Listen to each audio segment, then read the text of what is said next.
नाज़रीन तव्हां खे अहम ख़बर खां आगाह कंदा हलूं त खिपरो जे जट बिरादरी जो चङो मुड़ुसु ज़ाहिद उर्फ़ ज़ैदी जट पीपल्स पार्टीअ खे छॾे वापसि फंक्शन मुस्लिम लीग में शामिल थी वियो आहे। खिपरो में ज़ाहिद जट पंहिंजे राहगाह ते GDA उम्मीदवार काज़ी शमसुद्दीन राजड़ सां मुलाक़ात बैदि पीपल्स पार्टीअ खे अलविदा कयो ऐं GDA में शामिल थी वियो आहे।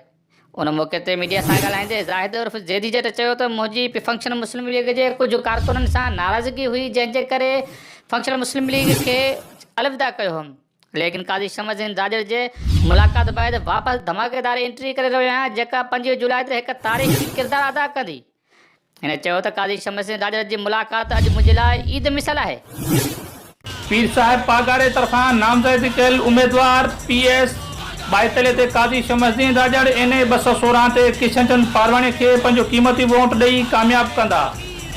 ऐं तव्हांखे यकीन थो ॾियारियां त ॿई उम्मीदवार अवाम जे बहितरी ऐं तरक़ीअ लाइ बहितर किरदारु अदा कंदा ऐं अवाम जी ख़िदमत कंदा।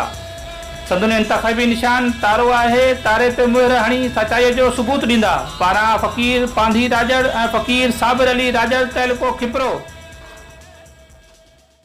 GDA पारां PS 42 NA 216 ते नामज़द कयल उम्मीदवारनि अवाम सां मुख़लिस, अवाम जे दर्द खे पंहिंजो दर्द सम्झी ख़िदमत कंदड़नि काज़ी शमसुद्दीन राजड़ किशन चंद पारवाणी खे पंहिंजो क़ीमती वोट ॾेई कामयाब कंदा।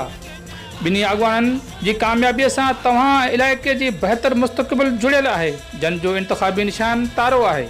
पारां समाजी अॻवान गुल सिद्दीक़ पठान तहलको खिपरो।